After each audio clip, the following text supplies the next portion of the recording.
guys, today I want to talk about a rather interesting material that I haven't worked with a ton, but have worked with a little bit and found really fun to use, and that is snake shed. It's not like I skinned a snake for this or anything. This is a thing that snakes shed off when they are growing.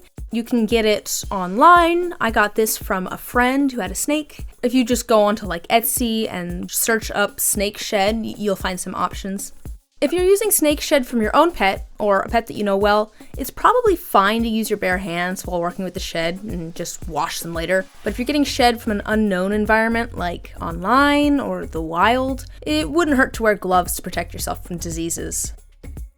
As you can see, I'm dyeing the snake shed with a little bit of green alcohol ink. I would suggest coloring the snake shed with some sort of ink or paint or something like that. Otherwise, it tends to blend in and kind of disappear in the resin.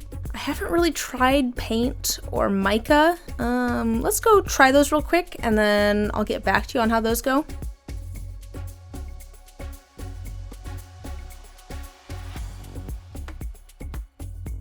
Oh, okay, so that works pretty well.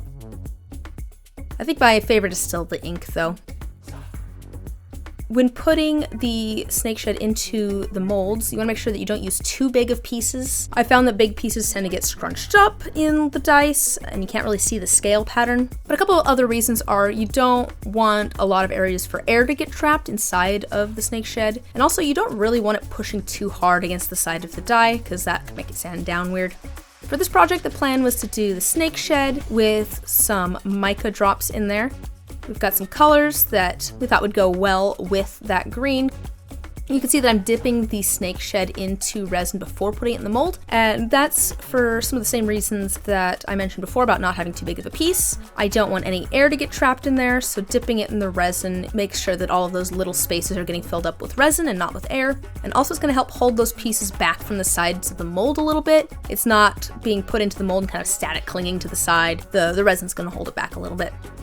So for our mica drop around this snake shed, I'm just filling up the molds most of the way full, and then we're gonna put our oversaturated mica resin up on top there. This is a design that I've done a lot of different times, not with snake shed in them, but just the mica drop. The whole idea here is that you have resin that has a ton of mica in it and a little bit of resin, so that resin gets super saturated with the mica. It makes it a little bit heavier so that it'll drip through the rest of the die. It's kind of fun when you have like the snake shed in this case, or flowers or other things in it, because the drips tend to drop down around the items. It really breaks things up and makes it look cool.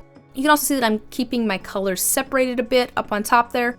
I found that if I layer them all, the colors mix together more. This way they will mix together, but the colors will still stay somewhat distinct.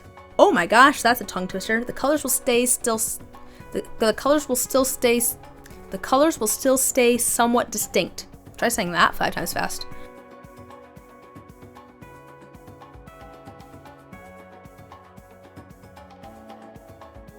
So as I sand these, I do want to bring up that you don't want the snake shed to be right up against the sides that you're sanding.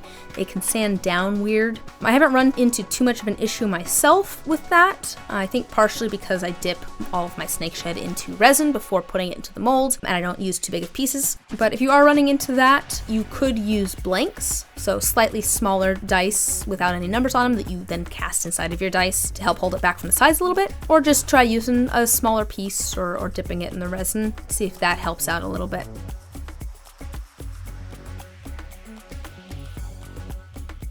We'll ink up these dice here with just a little bit of gold, and you can see how they turned out. The snake shed really worked perfectly for this set of dice where we were going for a dragon sort of look. I really think the scale pattern is cool on the snake shed, and it can be used for a lot of different things and a lot of different designs and themes. With the whole variation in how you can color it and prepare it for putting into dice, I think there's a lot of applications that you can definitely use this for. Plus, it's just kind of a cool thing to say, hey, these dice have snakes in them. As usual, I want to go ahead and thank the person that commissioned the set of dice. I'm really happy with how these turned out. I think they turned out super pretty. I love the colors and the textures in there. I do also want to go ahead and thank my wonderful patrons who make videos like this possible. If you decide to try out snakeskin in your dice because of this, feel free to tag me in social media. I would love to see what you guys are making, and hopefully I will see you guys in the next video. Bye!